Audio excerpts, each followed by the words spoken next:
Alors, je ne vais pas trop prendre la parole trop longtemps parce que j'ai un thème important à développer. C'est pas pour rien qu'on est venu dans la plaine de la Chambre. Je m'arrêterai au foulard.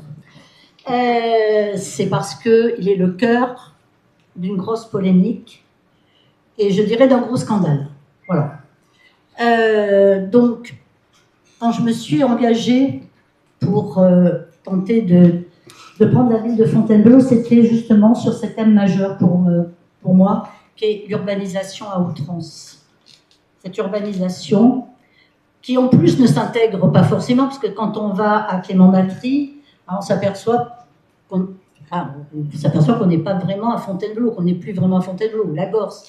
Quand j'ai vu tout ça, j'ai dit c'est pas possible, Fontainebleau commence à déraper, d'autant plus que nos élus, non seulement ont voté un PLU intercommunal qui permet une urbanisation encore plus importante qu'elle n'est en cours actuellement. C'est-à-dire qu'on a surtransposé les normes. Donc, les normes, la loi, effectivement, pousse à la densification des centres-villes. Ça, c'est un fait. Le schéma directeur d'Île-de-France pousse à la densification.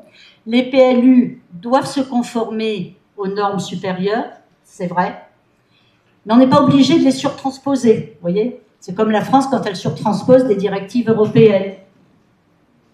Eh bien, nous, c'est pareil. Et c'est pareil pour les logements sociaux. La loi SRU nous impose 25%. Je tiens à vous dire aujourd'hui qu'on en est quand même proche, puisqu'on est à 24%. Eh bien, nous, dans les constructions nouvelles, on va monter à 30%. Ça, c'est le PLU intercommunal, c'est même le PLH, puisque avant de voter un PLU, on vote un programme local de l'habitat. Ça aussi, la loi nous l'impose. Et c'est là où on détermine les besoins et surtout le nombre de constructions et les typologies de construction que l'on veut voir développer sur un territoire, et notamment sur les villes. Ben là aussi, d'aller à 30%, allons-y gaiement. Donc oui, je me suis engagée parce que si j'ai, je dirais, un seul engagement, si je suis maire, qui me tienne à cœur, et s'il y en a un primordial à tenir, c'est que Fontainebleau, effectivement, ne devienne pas ni Melun, ni Champagne-sur-Seine, ni Montreux. C'est comme ça que ça a commencé.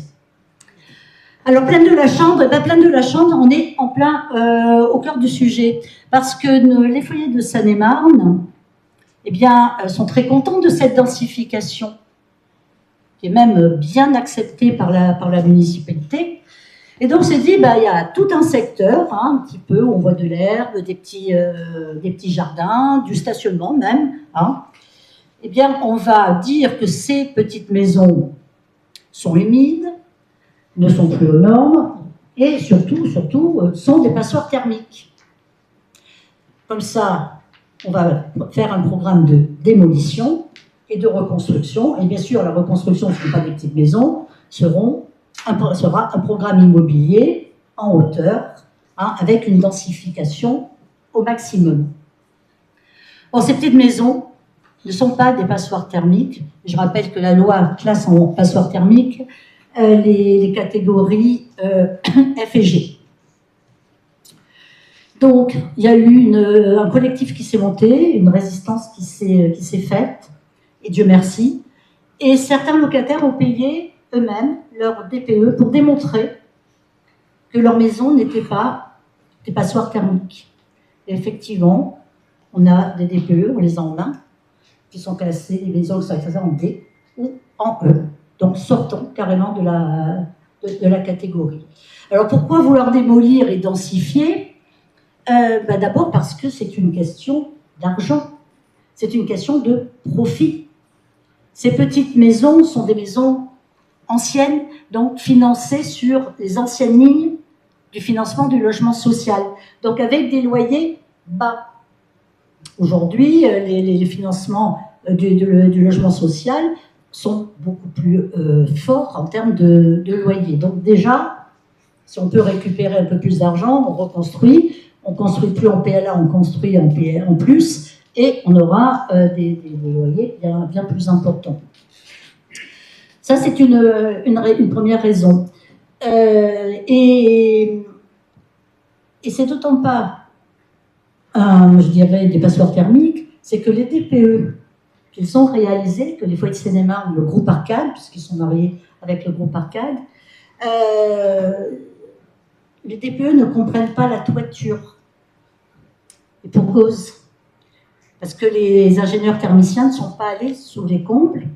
Parce que s'ils étaient allés, et normalement c'est leur rôle, puisque quand même, ce qui se passe sous une toiture fait partie des calculs pour le DPE, ils auraient vu qu'il y avait 45 cm de laine de roche. Et ça, tout le monde le savait, puisque l'OPAC du pays de Fontainebleau avant, anciennement propriétaire avant les foyers de Seine-et-Marne, avait déjà réhabilité toutes les toitures. C'est pour ça qu'elles sont en bon état. Et en réhabilitant, bien évidemment, avait isolé. C'est pour ça qu'on a ces DPE qui sont tronqués et les vrais DPE faits par les locataires qui comportent bien évidemment les calculs thermiques. Voilà. Donc, du coup, il y a eu un recours contre le PLU qui a été fait, donc c'est en cours. Ça, c'est une bonne chose parce que ça nous donne le temps, bien évidemment, et éventuellement, si vous nous élisez, de pouvoir accentuer cette révision du PLU, ça c'est clair, hein, on va stopper clair et net les constructions de logements HLM, on va geler.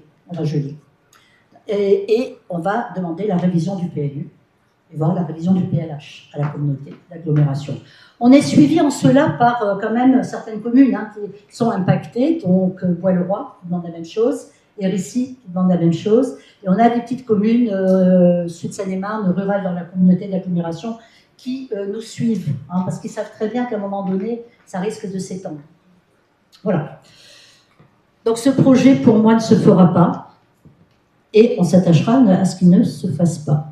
Sinon, les bâtiments qui sont à côté sont à rénover. Hein, ça, c'est une évidence. Hein, ce sont des passoires thermiques, ils sont en mauvais état. Bon, c'est vrai qu'ils n'ont peut-être pas non plus été bien entretenus pendant toutes ces années, mais là, on a quand même des locataires qui sont en souffrance. Donc ça ne fait pas débat. On démolit, on reconstruit, hein, puisqu'on ne rénove pas sur quelque chose qui n'est pas viable, hein, mais on ne touche pas aux petites maisons. Voilà, c'était la raison pour laquelle, et c'est là où je veux en venir aussi, c'est qu'il y a un autre endroit où il se passe exactement la même chose. C'est dans le quartier Lorraine, où ils ont, entre le mois d'avril et le mois de juin, je dirais, transbahuté les personnes âgées de ce foyer résidence. Ils ont mis un peu à rosa boudeur, certains sont partis ailleurs. Pourquoi? Parce que là aussi, c'était des loyers très bas, c'était du PLA. Donc, il fallait mieux faire sortir les personnes âgées, et transformer ce foyer résidence en foyer de jeunes travailleurs. Parce qu'on a besoin d'un foyer de jeunes travailleurs, c'est évident à Fontainebleau. C'est un bassin d'emploi très, très connu. Hein, on trouve de l'emploi partout. On est comme à Marne-la-Vallée, comme à Sénart, il n'y a pas de problème, il y a plein d'entreprises hein, qui sont installées. Donc vous voyez un peu l'aberration, je mets un foyer de jeunes en difficulté sociale et d'insertion, pour les insérer où? On ne sait pas.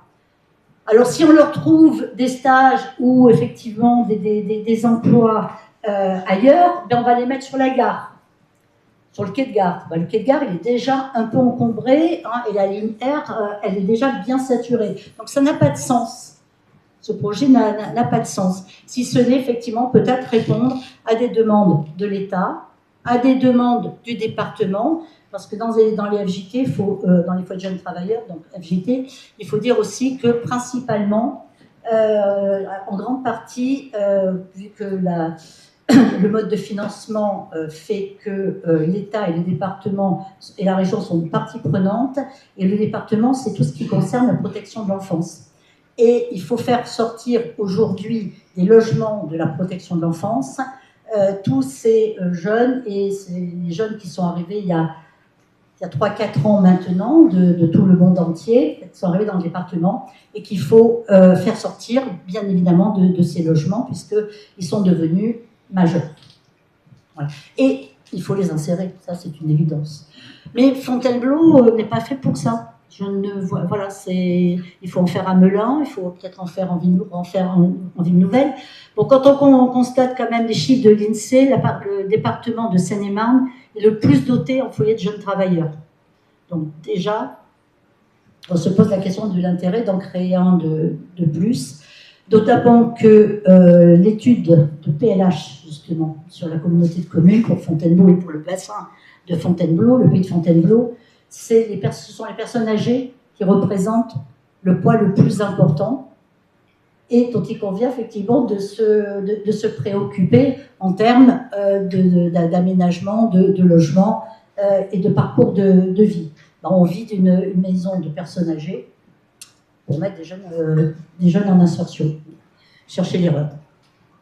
Voilà, donc nous, effectivement, on va lutter contre ça. Alors, on va lutter contre ça comment? Parce qu'on peut se dire, vous me dites, ouais, d'accord, vous êtes contre, vous allez arrêter. Et si, on peut proposer des solutions qui sont intéressantes pour la ville et pour le bailleur. Pour le bailleur, s'il cherche éventuellement à faire entrer de l'argent, eh bien, on fait de la vente HLM. Ces petites maisons, elles se prêtent très bien.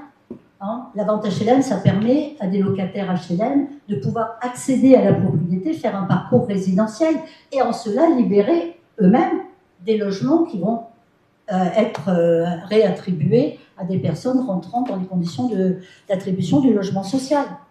Ça, c'est une piste.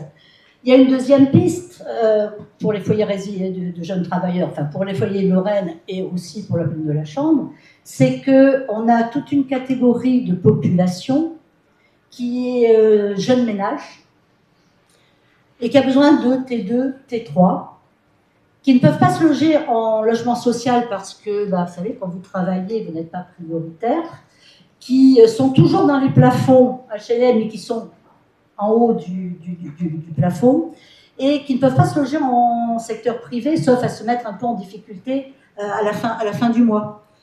Et là, il nous manque toute cette frange-là de logements, dit des logements intermédiaires. Et ça existe. On a des prêts, les bailleurs sociaux peuvent monter des prêts, ça s'appelle les PLS, donc prêts locatifs sociaux. Et ça permet effectivement d'avoir des loyers plafonnés pour une catégorie de jeunes ménages qui ont besoin et qui n'arrivent pas à se loger décemment à Fontainebleau. Voilà. Donc ça, c'est tout un travail qu'on fera avec le bailleur social pour imposer d'autres solutions qui nous conviennent. L'accession sociale nous convient très bien aussi. Les jeunes ménages à qui on va donner un coup de pouce pour accéder à la propriété. Voilà.